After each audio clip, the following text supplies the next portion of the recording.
For clarity, these images should be the only ones, and I emphasize the only ones, that the public should view to assist us.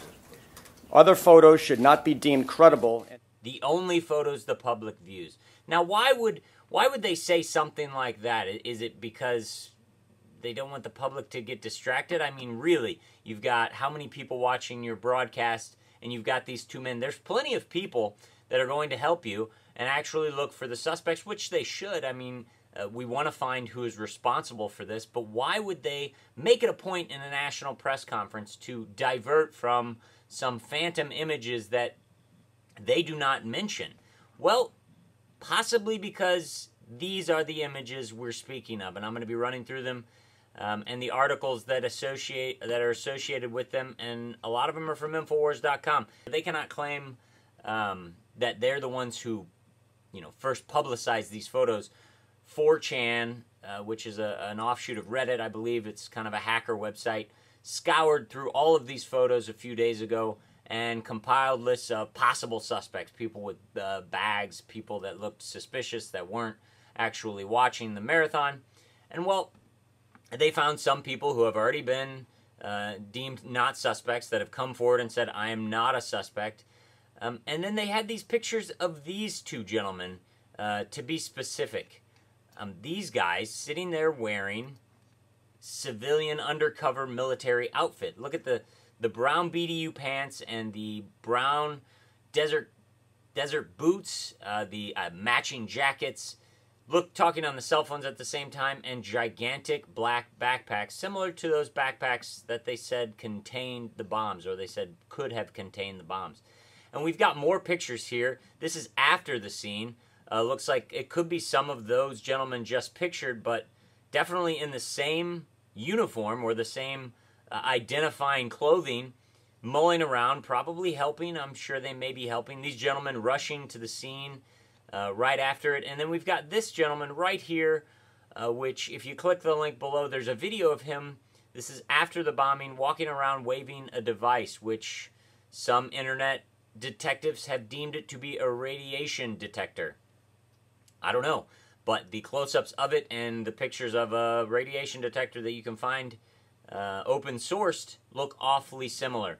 But where this gets a little bit fishy, where this goes really off the reservations, is that we're thinking these may be Navy SEALs or private contractors. From Infowars.com and Anthony Gucciardi, Craft International, private military forces at Boston Marathon, ? Well, they've done some analyzation of these photos, and they've seen a few instances where the Punisher logo, the white skull, comes up. Namely on the picture from above showing these two gentlemen, and it looks as if there is some writing on the forehead of this skull. Well, it turns out, if you go to thecraft.com, which is the website for Craft International, turns out that that is a private military contracting firm, started by none other than decorated Navy SEAL sniper Chris Kyle, who was murdered 2 months ago in an incident while at a shooting range, teaching a vet with PTSD or mentoring a vet with PTSD. He was killed. Very coincidental that these gentlemen, look, they fit the number, they fit the paint by numbers, they fit the identification of military contractors. But they're not mentioned. No media is mentioning them. And the FBI is even coming out and saying, don't look at any other pictures than the ones we gave you. When these pictures are clearly real, who are these people? Why is the media not asking why these people are here? They may have been there to just help. They may have been hired to find a threat that they had already identified. Who knows? But until we can actually ask these questions, we'll never get any real answers. So we need to make sure we don't forget about these pictures while we're looking at the pictures I'm about to show you. So hold on to that. Remember that. What was going on? Was it a drill gone bad? Was it a sting operation gone bad? Did they have advanced knowledge and just not want to warn the public and cause a panic? And after the fact, they weren't able to stop the bombing, and they can't possibly, as the government could never do, go back and say we were wrong? They would never admit that if they knew about it and didn't tell anyone. They would simply cover it up after the fact. Doesn't mean there's a conspiracy. doesn't mean this is some false flag event, but it definitely calls into question what those gentlemen were doing before and after the explosions at the finish line. Well, moving right along to the video released and the pictures released by the FBI, let's take a look at the 29-second video.